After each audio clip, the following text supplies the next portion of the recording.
Tous, nous sommes le lundi 30 mars 2026. Bon, je vais essayer de parler fort parce que effectivement ma voix ça ne s'arrange pas.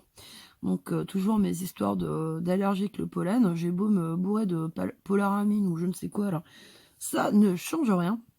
Donc bah, voilà, et on est quand même entouré nous de forêts, alors c'est le malheureusement, la rançon de la gloire, enfin non, je plaisante, pour rançon de la gloire, c'est pas vraiment le terme, mais quand on habite en plein milieu de la nature, bah oui, on est effectivement sujet, en tout cas aux attaques de pollen. Mais c'est très bien, ça fait du miel là, tout ça pour nos petites abeilles. Donc alors, en premier lieu, je voulais remercier les personnes qui sont venues me laisser des commentaires sous, l'image un peu bizarre. Donc certains d'entre vous, je me doute bien, n'auront rien compris, sur, Christophe et moi en Asie, enfin en genre de nazi, en tout cas gros fasciste. Ouais, c'est une vieille histoire tout ça, ça vaut même pas la peine, comme disait Christophe sur une de ses vidéos de dimanche, ce triste personnage ne mérite même pas que nous lui faisions de la publicité. Bon, voilà, on va pas revenir sur ça, mais c'était notre petite façon de réagir à ces, vomissures ordinaires sur nos 2 personnes, mais il y a pas que nous, hein. C'est une personne qui ne vit que sur, malheureusement pour lui, que sur, il voudrait refaire le buzz comme il l'a fait dans le temps, mais bon, malheureusement pour lui, et tant mieux pour d'autres, effectivement, c'est une chaîne en déliquescence qui aurait pu, je le dis bien franchement, c'est une personne qui avait tout, tout, tout pour réussir, personnellement et dans le milieu qui l'intéressait, c'est-à-dire, comment vivre, en partielle autonomie, et cetera, et cetera. Bon bref, en tout cas, le domaine de, je déteste le terme, mais de l'autoconstruction, de tout cela, c'est franchement, c'est un vrai gâchis, honnêtement. Et pourtant, je suis pas copine avec, hein, mais je pense que c'est un vrai gâchis.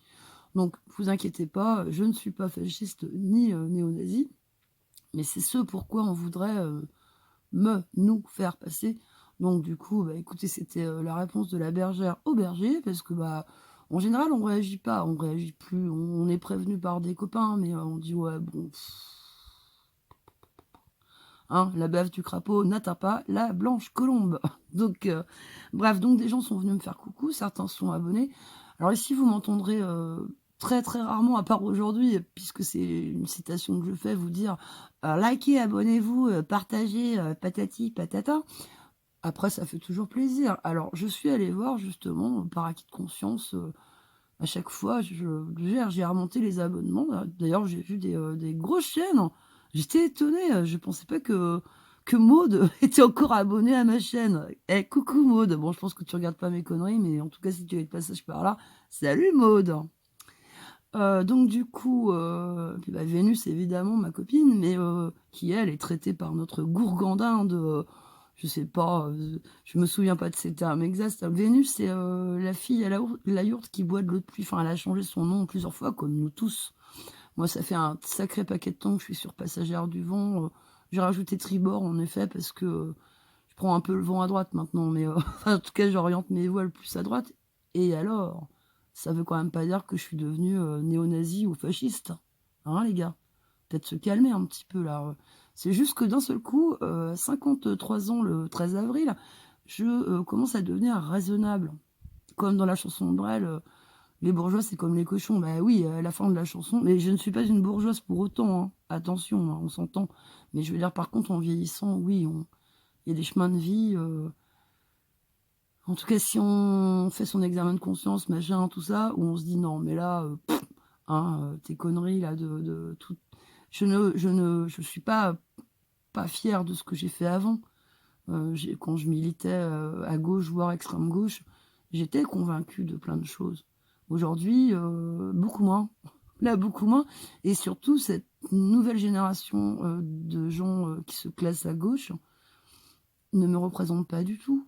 Je veux dire, moi, quand je vois Rima Hassan, quand je vois Delogu, mais Delogu, mon Dieu, merci les Marseillais. Bon, vous avez quand même revoté Socialo, mais oh là là, j'ai eu peur pour vous, hein, je vous le dis tout de suite, les amis, hein. J'ai eu peur, hein, je m'étais dit: «Mais s'ils prennent Delogu», bon, ça aurait été Je sais pas si ça aurait été pire que les socialos. Je me demande, hein, finalement, parce que bon, là, hein, vous en reprenez, vous aimez ça, hein, Gaudin, tous ces mecs-là. Je comprends pas à Marseille, hein, ce qui se passe, hein. C'est une mafia, en fait, hein, quand même, tout ça, hein.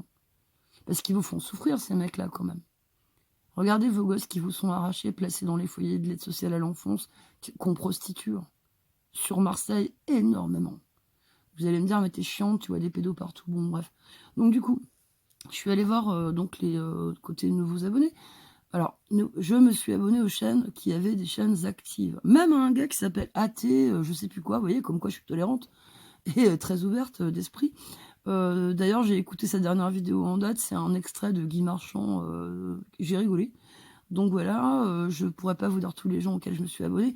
Évidemment, les gens qui n'ont pas de chaîne active, désolé les copains, mais bon, en tout cas, ça fait plaisir. Et non, je vous dirai jamais, abonnez-vous, likez, partagez, je sais pas quels sont, comment ils disent les autres là, mais non pas que ça ne fasse pas plaisir, mais en tout cas, ça ne m'intéresse pas la mécanique YouTube, quoi. Enfin, je pense que les plus anciens l'auront quand même remarqué. Donc, bah merci. Et puis, de toute façon, c'est vrai qu'on peut pas demander aux gens de s'abonner. Enfin, je ne sais pas, ni de ne pas partir d'ailleurs. Bon, enfin bref, voilà. Donc, je vous ai vu, je me suis abonnée, voilà, voilà. Donc alors, j'espère que vous avez passé un bon week-end. Nous, c'était plutôt sympa. Donc la petite, comme vous l'aurez compris, pour ceux qui regardent les posts de l'onglet communauté, a passé une journée chez les scouts. Elle en est revenue complètement ravie. En plus, elle y allait avec une camarade de classe et camarade de catéchisme. Donc du coup, super bien passé. Donc madame veut absolument, voilà, donc l'inscription, bah, se fait là très bientôt. On est dans les prioritaires puisqu'elle a fait la journée découverte. Je regrette même de ne pas l'avoir inscrite bien avant. Mais bon, bah, les choses, vous savez, les choses se posent souvent dans nos vies à un temps donné parce que c'est le moment. Et en plus, elle, ça lui convient parce que elle a besoin déjà de prendre son autonomie, ce que les scouts de France, hein, c'est pas scout d'Europe, hein, c'est scout de France, vont lui permettre. C'est une petite fille qui est, oui, bah, vous aurez compris que c'est une fille qui est très empathique, très. Déjà, elle vit avec des vieux, entre autres moi qui ai des douleurs, machin, et donc elle est déjà très tournée vers l'entraide. C'est des choses qu'on nous signale beaucoup à l'école, c'est que c'est une gamine très, très aidante. Bon, je pense que ça vient un peu de mes problèmes de santé physique. Donc voilà, en plus d'être relativement bonne élève, bordélique, excusez-moi du terme, elle est bordélique, mais sinon, ça va. Voilà. Et puis, donc, très très belle journée. On a hâte pour elle. Voilà. Et puis, elle aussi, elle a hâte. Donc, c'est des endroits. Je vous invite à aller vous renseigner auprès des scouts de France. Bon, scouts d'Europe, si vous voulez un truc plus catho, mais scouts de France, déjà, c'est catholique, hein. En tout cas, elle est dans la branche catholique. Et puis, elle est très investie aussi personnellement. On fait du caté à la maison aussi, hein, je vous précise pour ceux qui ne seraient pas au courant. Moi, je lui fais catéchèse à la maison déjà d'avance. Alors, à ma mesure, hein, mais bon. Voilà, donc tout ça va lui plaire. Et puis, il y a le côté un petit peu nature, partir en randonnée, partir en camp, c'est quand même plutôt sympa, quoi. Donc voilà, elle était ravie. Donc, c'était un très bon week-end. Par contre, on a oublié de faire les devoirs, dites donc. On peut pas toujours tout faire bien, donc on a complètement zappé les devoirs. Oui, j'en reviens, j'avais oublié de vous dire par contre. Les gens chez qui je me suis abonnée, vous allez voir que vous avez un abonné en plus, mais vous verrez pas que c'est moi. Parce qu'en fait, je vous précise, moi je masque mes abonnements. Pourquoi? Alors en fait, c'est pas parce que j'ai honte, mais c'est pour protéger de personnes nocives les gens auxquels je m'abonne. Parce que je suis abonnée à des chaînes. Si vous saviez le nombre de contenus auxquels je suis abonnée qui n'ont aucun rapport avec ce que je raconte, et parfois il y a des personnes fragiles. Donc, comme je sais que j'ai quand même pas mal de gens malveillants qui peuvent traîner, hein, il y en a sur tous les réseaux. Et du coup, je ne veux pas que ces petites chaînes-là ou ces gens-là subissent des saloperies, quoi. Enfin, vous m'aurez compris. Donc, ça sera bien moi, la nouvelle personne, parce qu'il y a beaucoup de chaînes où je me suis abonnée, où les gens ont très peu d'abonnés. Donc, vous allez le voir tout de suite que vous avez pris un abonnement. Donc, c'est moi. Coucou. Sinon, je voulais vous parler aussi de mes petites réflexions sur l'enseignement en primaire aujourd'hui. Alors pour cela, j'ai choisi et j'essaierai de vous trouver la bande-annonce en fait de ce documentaire, de vous parler de Être et avoir. Alors c'est suite en fait, alors c'est un documentaire réalisé, enfin sorti en 2002, qui a été réalisé entre 2000 et 2001 par Nicolas Philibert. On en parlera après, mais je vous explique pourquoi j'ai choisi de vous parler de ce film documentaire. Alors c'est suite en fait au visionnage d'un reportage que je n'arrive pas à retrouver hein, sur France 3 Pays de la Loire, donc ma région. Ce week-end, ça devait être samedi ou dimanche, samedi je pense. J'ai pas du tout réussi à remettre la main dessus. Sur la grève dans une école avec les parents d'élèves et les enfants soutenant les professeurs des écoles présents contre la fermeture de classe, ce qui est très bien. On ne parle pas de fermeture d'école, on parle de fermeture de classe. Donc sur le principe, oui, il faut soutenir la non-fermeture de classe. Là, c'est l'enseignement public, hein. On n'était pas sur une école privée. Alors, ce qui m'a choqué dans ce petit reportage, c'est qu'en fait, ce qu'on leur propose à l'académie, je suppose, alors nous, on dépend de Nantes, hein, c'est en fait de faire des regroupements de niveaux. C'est-à-dire que les enseignants, par exemple, aient des classes avec grandes sections, donc c'est la maternelle, et CP, par exemple. Ou alors des CM1, CM2, ce genre de choses. Alors, il faut que, je pense qu'il y a un problème. Alors, le problème, déjà, c'est la natalité. En France, on le sait, il y a de moins en moins d'enfants. Donc, bah, évidemment que ça va entraîner des fermetures de classes. On est bien d'accord. Puisqu'il y a moins de gosses, bon. Alors, dans certains coins, je me doute bien que les classes sont surchargées. Mais dans d'autres, là, c'était un reportage dans la région, donc dans Seny. En Seny, on est en Maine-et-Loire encore, donc mon département, mais on est limite, c'est limitrophe en fait Loire-Atlantique. C'est vraiment, là vous êtes aux portes de la Loire-Atlantique. Évidemment, les professeurs sont offusqués, il n'est pas question, comment on va faire, c'est pas possible d'avoir 1, 2, 3 niveaux différents dans la même classe, c'est monstrueux, patin couffant. Ok, je pense qu'au niveau de leur profession, mais ça ne concerne pas que les instituteurs ou les profs, ça concerne également le monde médical. Quand je vois que quasiment aucun médecin ne fait de domicile. Moi, quand j'étais jeune maman, il y a plus de 30 ans, déjà, encore, je ne sais pas comment faut dire, quand mon gamin, il avait presque 38,5, voilà, j'appelais le médecin, il passait à la maison. En général, le matin est destiné à la tournée chez les patients à domicile. Était, en tout cas, destiné à cela. Mon ex, qui est kiné, continue encore les domiciles. Ce qui, a fortiori, a vachement étonné mon médecin généraliste récemment. Il me fait, bah non, les kinés, ils font plus ça. Bah oui, ils font plus ça parce que c'est des... je sais pas que c'est des feignasses. Je veux pas dire ça. Mais tout se calque sur l'univers des 35 heures ou je ne sais quoi. Même là, mon petit médecin qui est adorable, qui a l'âge de mon fils aîné quasiment à 2 ans près. Et ben là, ça fait, on va pas le revoir avant le 20 avril. Il s'est pris 2 ou 3 semaines. Alors, bon, visiblement, il a des soucis familiaux. Ok, mais c'est tous les ans pareil. Donc on se tape une remplaçante qui est complètement jetée, qui capte rien. Vous savez, moi, je prends de la morphine. Oh là là, la dernière fois, elle m'a fait une ordonnance à la mort moelle-neu. Parce qu'en fait, la morphine, c'est sur à part. C'est une ordonnance à part qui est une ordonnance sécurisée. Tout ce qui est oxycodone, fentanyl, trucs comme ça, c'est sur des ordonnances sécurisées. Elle a fait un schmilblick pas bien. Donc du coup, c'est Nico qui se fade les pharmaciens, qui sont eux des épiciers. Désolé s'il y a des pharmaciens, hein. Mais oui, ce sont des épiciers.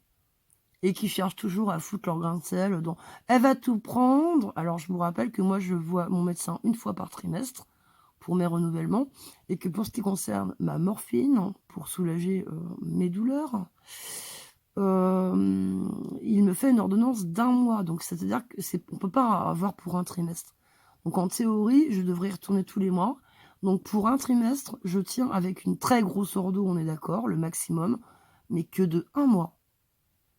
Et ma pharmacie, ça fait des années que je suis sous morphine. À chaque fois, elle va tout prendre. Bah ouais, elle va tout prendre, du connard. Bref, et voir quand ils n'ont pas les médocs. La dernière fois que j'y suis allée, c'était le cas d'ailleurs. Ils n'avaient pas ce que je prends moi.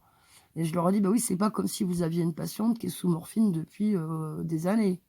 Hein, c'est pas comme s'il faudrait avoir du stock. Hein. Bref, donc c'est pour ça que j'y vais plus. Je peux plus les supporter, ils me sortent par les yeux ces gens-là. C'est jamais que des mecs, des frustrés de la médecine. Mais bon, ils nous ont picousés, hein. Par contre, ça a été un de leurs... Et ils fliquent les médecins, vous voyez, maintenant. C'est ça leur nouveau job auprès de la Sécu, c'est de fliquer les médecins. C'est génial, hein. Bon, bref, tout ça pour en revenir à nos moutons. Donc, je crois que les 35 heures sont passées par là, que tout ce petit monde veut des vacances, des congés, des trucs. Eh ben non, en fait, être instit, c'est pas forcément ça. Des fois, il y a un investissement personnel. Alors, je sais que certains le font, on est d'accord. Mais je pense que la profession a énormément changé. Le métier, osons dire le métier. Hein, parce que métier, ça fait sale. Hein, d'un seul coup, on dit la profession, les professionnels de la profession. Bon, ok. Je vais encore revenir une fois de plus quand j'étais petite. Donc, on va remonter à une quarantaine d'années en arrière. Je vous ai déjà dit, ma mère, j'étais parisienne, mais se débarrassait de moi dès que possible. Or, j'ai passé une année scolaire entière à Parnay, c'est à côté de Turcan, c'est entre Saumur et Montsoreau, pour ceux qui connaissent le coin. Et à Parnay, c'était une classe unique, avec un institut génial. Donc il y avait tous les enfants du village, de la maternelle au CM2. Le mec s'en sortait très bien, il habitait au-dessus, et c'était formidable. Et j'en ai connu d'autres, des classes comme ça, avec effectivement CM1, CM2 ensemble, et tout se passe bien. Il faut juste avoir des professeurs compétents et investis.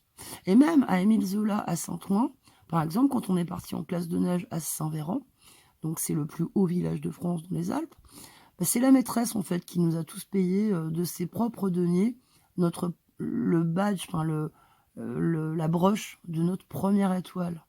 Parce que la plupart de mes camarades étaient des enfants défavorisés.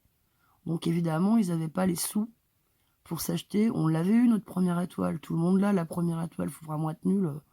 Voilà, pour pas l'avoir. Et elle nous l'a offert. Vous voyez, je m'en souviens encore. Et je l'ai encore, ma première étoile. Donc, bah, c'est des petits trucs comme ça. Oui, voilà, ça va vous coûter en temps, en énergie et tout. Et oui, ça risque de vous fatiguer. Donc pourquoi être à voir? Parce que c'est un super documentaire justement qui se passe alors, c'est à Saint-Étienne-sur-Urson, dans le parc naturel régional de Livradois-Forez en Auvergne. Et donc cet institut en 2000 accueillait en classe unique des enfants de 4 à 11 ans. Donc il a eu énormément de récompenses. C'est un film sublime. Moi, je l'ai vu à l'époque.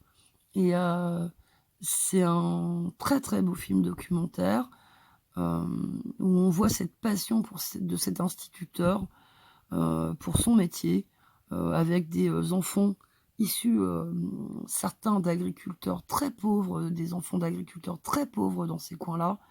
Et ce prof faisait tout ce qu'il pouvait pour les pousser, c'est vrai. Et voilà. Alors lui, il avait une quinzaine d'élèves, tous âges confondus, et je vous promets que quand vous êtes un bon pédagogue, que vous avez ça dans le sang, ça va bien se passer.